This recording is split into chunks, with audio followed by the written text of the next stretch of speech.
ತುಂಬಾ ಚೆನ್ನಾಗಿ ಹೇಳಿದ್ರು ಕನ್ನಡದ ವಿಚಾರ.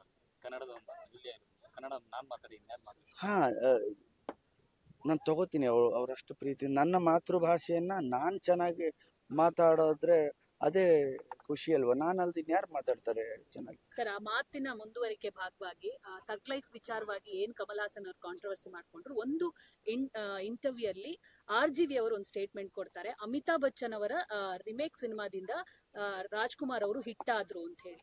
ಈ ಸ್ಟೇಟ್ಮೆಂಟ್ ಬಗ್ಗೆ ಹೇಳೋದಾದ್ರೆ ಸರ್.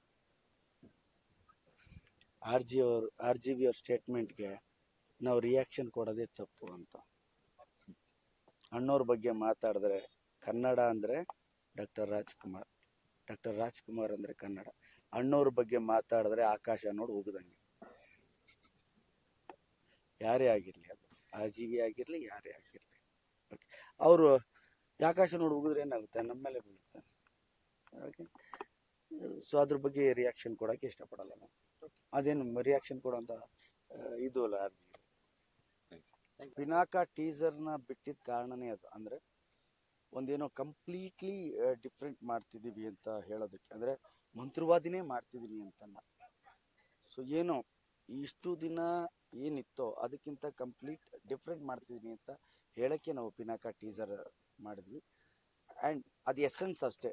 ಏನು ನೀವು ಅದ್ರಲ್ಲಿ ನೋಡ್ತೀರಾ, ಬ್ಲ್ಯಾಕ್ ಮ್ಯಾಜಿಕ್ಕು ಆ್ಯಂಡ್ ಕಾಲ್ ಮೇಲೆ ಕಾಲು ಹಾಕೊಂಡು ಕೂತಿರ್ತಾನೆ, ಆ ಥರದ ಒಂದು ಕಥೆ ಅಷ್ಟೇ.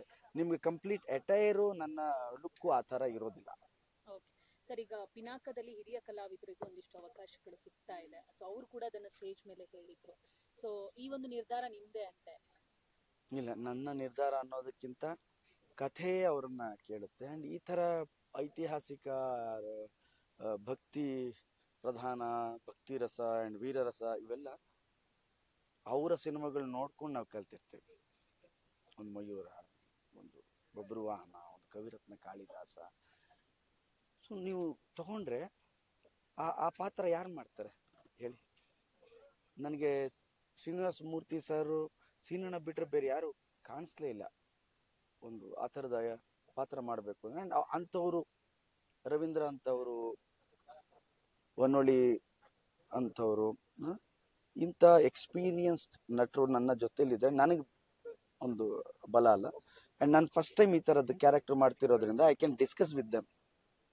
ಮೂರ್ತಿ ಸರ್, ಅಣ್ಣ ಇದೇನೇ, ಇದು ಹೀಗ, ರವೀಂದ್ರ ಸರ್ ಇದು ಹೀಗ ಅಂತ ಅವ್ರ ಜೊತೆ ಡಿಸ್ಕಸ್ ಮಾಡ್ಕೊಂಡು ಮಾಡ್ಬೋದು. ಎಸ್ಪೆಷಲಿ ಶ್ರೀನಿವಾಸ ಮೂರ್ತಿ ಸರ್ ಜೊತೆ ನಾನು ತುಂಬ ಡಿಸ್ಕಸ್ ಮಾಡಿಕೊಂಡು ಮಾತಾಡಿದ್ದೇನೆ. ಸರ್, ಒಂದು ಕಾಲದಲ್ಲಿ ಸ್ಟಾರ್ ನಟರು ಈ ತರದ ಕಥೆಗಳನ್ನ ತಗೋತಾ ಇದ್ರು. ಅದಾದ್ಮೇಲೆ ಈಗ ಇತ್ತೀಚೆಗೆ ತೀರಾ ಕಮ್ಮಿ ಈ ತರದ ಒಂದು ಕಥೆಗಳನ್ನ. ಸ್ಟಾರ್ ನಟನಾಗಿ ಇಂಥ ಕತೆ ಒಪ್ಕೊಳ್ಳೋಗಿರುತ್ತಲ್ಲ ಸರ್ ಒಳಗಡೆ? ನನಗೆ ಯಾವಾಗಲೂ ಅನ್ಸೋದು, ಇದು ಬೇರೆಯವರು ಮಾತಲ್ಲ, ನನ್ನ ಪರ್ಸ್ನಲ್ ಒಪಿನಿಯನ್. ಯಾವಾಗಲೂ ನಮ್ಮ ಬೇರಿನ ಕಥೆ ಮಾಡಬೇಕು, ನಮ್ಮ ಕಥೆ ಮಾಡಬೇಕು. ನಮ್ಮ ಕಥೆ ಮಾಡಿದಾಗ ತಾನಾಗಿ ಇಂಟರ್ನ್ಯಾಷನಲ್ ಹೋಗುತ್ತೆ. ನಾವು ಇಂಟರ್ನ್ಯಾಷನಲ್ ಥರ ಕಥೆ ಇಲ್ಲಿ ಮಾಡಿದ್ರೆ ಆ ಥರ ಕಥೆಗಳು ಬರ್ತಾ ಇದೆ, ನೋಡ್ತಿದ್ದಾರೆ ಜನ. ನಾನು ನನ್ನ ಊರಿನ ಕಥೆ, ನನ್ನ ರಾಜನ ಕಥೆ, ನನ್ನ ಬಾಲ್ಯದಲ್ಲಿ ಕೇಳಿದಂತಹ ಚಂದಮಾಮ ಕಥೆ, ಏನು ಕತೆ, ಒಬ್ಬ ರಾಜ ಇದ್ದ, ರಾಣಿ ಇದ್ಲು, ಅದೇನೋ ಆಯ್ತು, ಅದೇನೋ ಬಂತು, ರಾಕ್ಷಸ ಬಂದಂತೆ, ಹಿಂಗಾಯ್ತು ಏನೋ, ಅವೆಲ್ಲ ಕೇಳಿದಾಗ ನಾವು ಒಂದು ಟ್ರಾವೆಲ್ ಮಾಡ್ತೀವಲ್ಲ ಕಥೆಯಲ್ಲಿ, ಆ ಥರದ ಕತೆ. ಇದು ನಮ್ಮ ಕಥೆ. ಸೊ ಯಾವಾಗ್ಲೂ ನಾನು ಪ್ರಿಫರೆನ್ಸ್ ಕೊಡೋದೇ ನಮ್ಮ ಕಥೆನ ಮಾಡೋದಕ್ಕೆ. ಸರ್, ಗಣೇಶ ಸಿನಿಮಾ ಅಂದಾಗ ನಿಮ್ ಸಾಮಾನ್ಯವಾಗಿ ಸಿನಿಮಾಗಳಲ್ಲಿ ಎಮೋಷನ್ಸ್ ಜಾಸ್ತಿ, ಯಾರಿದ್ರು ಅದ್ರ ಅಳ್ತಾರೆ, ಆಮೇಲೆ ಒಂದಿಷ್ಟು ಕಾಮಿಡಿ ಆಗಿರತ್ತೆ. ಬಟ್ ಈ ಸಿನಿಮಾ ಅಂತ ಬಂದಾಗ ತುಂಬಾ ಸೀರಿಯಸ್ ಆಗಿರ್ಬೇಕಾಗತ್ತೆ. ಗಣೇಶ್ ಅವ್ರಿಗೆ ಅದು ಆಯ್ತಾ ಅಂತ? ಖಂಡಿತವಾಗಿ ನೀವು ಸಿನಿಮಾ ನೋಡಿ ನಿಮ್ಗೆ ಗೊತ್ತಾಗುತ್ತೆ. ಒಂದು ಸಿನಿಮಾ ಅಂತ ಬಂದಾಗ ಆ ಸಿಚುವೇಶನ್ ಡಿಮ್ಯಾಂಡ್ ಮಾಡಬೇಕು ನಮಗೆ. ನಾವು ಸುಮ್ಮನೆ ಅಳ್ಸಕ್ ಹೋದ್ರು ಯಾರು ಎಮೋಷ್ನಲ್ ಆಗಲ್ಲ. ಸುಮ್ಮನೆ ನಗ್ಸಕ್ ಹೋದ್ರು ಅದು ಹಾಸ್ಯ ಆಗಲ್ಲ, ಅಪಹಾಸ್ಯ ಆಗುತ್ತೆ. ಈಗ ಓಕೆ, ನಾವು ಆಕ್ಷನ್ ಮಾಡ್ತೀವಿ ಅಂತ ಸುಮ್ಮನೆ ನಾವು ಎಂಟತ್ತು ಫೈಟ್ ಇಟ್ಟರು ಆಗಲ್ಲ. ಕಥೆಗೆ ಅದು ಕರೆಕ್ಟಾಗಿ ಹೊಂದಾಣಿಕೆ ಆಗಿ ಹೋದ್ರೆ ಮಾತ್ರ ನಮಗೆ ಆ್ಯಕ್ಷನ್ ಅನ್ಸುತ್ತೆ. ಆ್ಯಂಡ್ ಆ್ಯಕ್ಷನ್ ಅನ್ನೋದು ನಮಗೆ ಸ್ಟೋರಿ ಸ್ಕ್ರೀನ್ ಪ್ಲೇಲೇ ಇದ್ದಷ್ಟು ಅದು ಜನರಿಗೆ ನಾವು ಮುಟ್ತೀವಿ. ಫಸ್ಟ್ ರೀಲ್ ಅಷ್ಟೇ ನಾನು ಹೇಳೋದು, ಒಂದು ಸಾಂಗು, ಹೀರೋ ಇಂಟ್ರೊಡಕ್ಷನ್ ಅದೆಲ್ಲ ಓಕೆ. ಅದಾದಮೇಲೆ ಅದು ಗಣೇಶ್ ಸಿನಿಮಾ ಆಗಿರಬಾರ್ದು, ಪಿನಾಕನ ಕಥೆ ಆಗಿರಬೇಕು. ನೀವು ಹೇಳ್ತಿರೋ ಮಾತುಗಳು ಕೇಳ್ತಾರೆ ಸರ್, ಇದೊಂದು ರೀತಿ ಆ ಮೈಥಾಲಜಿಕಲ್ ಹಿಸ್ಟರಿ ಮತ್ತೆ ಭವಿಷ್ಯ ಎಲ್ಲವೂ ಸೇರಿರುವಂತ ಕಂಟೆಂಟ್ ಇರುವಂತ ಸಿನಿಮಾನ. ಹೌದು, ಪಿನಾಕ ನೀವು ಹೇಳಿದ ಥರನೇ ಒಂದು ಮೈಥಾಲಜಿ, ಒಂದು ಲಿಟ್ಲ್ ಬಿಟ್ ಆಫ್ ಹಿಸ್ಟ್ರಿ ಥರ, ಪುರಾಣ, ಒಂದು ಚಂದಮಾಮ ಕಥೆ ಇದೆ ಇದರಲ್ಲಿ ಎಲ್ಲ ಬರುತ್ತೆ. ಅವತಾರಗಳು ಹಾ? ಎಷ್ಟು ಅವತಾರಗಳು? 3 ಅವತಾರ ನೋಡ್ಬೋದು. ಸರ್, ಈಗ ಈ ಸಿನಿಮಾ ಬಿಟ್ಟು ಅರಸು ಅಂತಾರೆ ಅವ್ರ ಜೊತೆ ಕೂಡ ನೀವು ಕೈ ಜೋಡಿಸಿದ್ದೀರಾ. ಸೊ ಯಾವಾಗ ಸಿನಿಮಾ ಏನಿದೆ ಸರ್? ಈಗ ರೈಟ್ ನೋ ನಾನು ಇದನ್ನ ಮಾಡ್ತಾ ಇದ್ದೀನಿ. ಈಗ ನಾಳೆ ರಾಮ್ ಸಿನಿಮಾಗೆ ಶೂಟಿಂಗ್ ಹೋಗ್ತಾ ಇದ್ದೀನಿ. ಮಗ ವಿಹಾನ್ ಕೂಡ ಇವಾಗ ಚಿತ್ರರಂಗಕ್ಕೆ ಬಂದಿರತಕ್ಕಂಥ, ನಿಮಗೆ ಓಕೆ ಇದನ್ನ ಇಂಡಸ್ಟ್ರಿ ಬರೋದು? ಖುಷಿ ಇದೆ, ಬರ್ಲಿ. ಮಗಳು ಬರ್ಬೇಕು ಅನ್ಸಿದ್ರು ಬರ್ಲಿ, ಬಟ್ ಸರ್ಟನ್ ಏಜ್ ತನಕ. ಅದಾದ್ಮೇಲೆ ಫಸ್ಟ್ ಪ್ರಿಫರೆನ್ಸ್ ಬಂದು ಎಜುಕೇಶನ್ ಆದ್ಮೇಲೆ ಅವ್ರಿಗೆ ಏನ್ ಬೇಕೋ ಅದು ಆಗ್ಬಹುದು.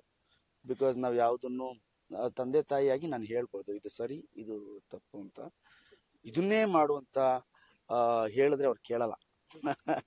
ಸೊ ಹಾಗಾಗಿ ಈಗೇನು ಸಿನಿಮಾ, ಈಗ ನಾನು ಈ ಕಥೆ ಕೇಳಿದಾಗ ಧನು ಅವ್ರು ಹೇಳಿದಾಗ ಈ ಕಥೆ ಮಾಡಿದೆ. ಆಮೇಲೆ ಡಿ ಡಿಕ್ಕಿ ನಮ್ಮ ಲವ್ಲಿ ಸ್ಟಾರ್ ಪ್ರೇಮ್ ಜೊತೆ ಮಾಡ್ತಿರೋ, ರಂಜಿನಿ ಡೈರೆಕ್ಟ್ ಮಾಡ್ತಿರೋ ಸಿನಿಮಾ, ಅದ್ರಲ್ಲಿ ವಿಹಾನೇ ಬೇಕು ಅಂತ ನಾನು ಫಸ್ಟ್ ಮಾಡ್ಸೋದಾ ಬೇಡವಾ ಅಂತಿದ್ದೆ. ಆಮೇಲೆ ಅವ್ನು ಕೇಳಿದ್ ಮಾಡ್ತೀನಿ ನೀನು ಅಂತ.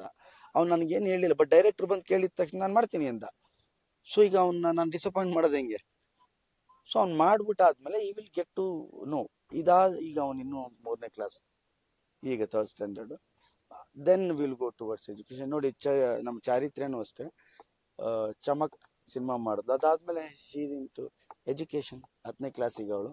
So first preference education. ಅದಾದ್ಮೇಲೆ ನೋಡಿ ಅವ್ರವ್ರ ಟ್ಯಾಲೆಂಟು, ಅವರವರ ಒಂದು ಇದ್ರ ಮೇಲೆ ಹೋಗುತ್ತೆ. ಸರ್, ಈಗ ಸಿಂಪಲ್ ಸುನಿ ಅವ್ರ ಜೊತೆ 4 ವರ್ಷಗಳ ಹಿಂದೆನೆ ಒಂದು ಸಿನಿಮಾ ಅನೌನ್ಸ್ ಮಾಡಿದ್ರಿ. ಅದು ಎಲ್ಲಿ ಬಂದ್ ನಿಲ್ತು ಸರ್?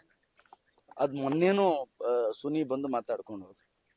ಸೊ ಅದು ಸದ್ಯದಲ್ಲೇ ಶುರು ಆಗುತ್ತಾ ಹೇಗೆ? I don't know, very early. 4 ವರ್ಷ ಆದ್ರೂ ಇಟ್ಸ್ ವೆರಿ ಅರ್ಲಿ. ವೇದಿಕೆ ಮೇಲೆ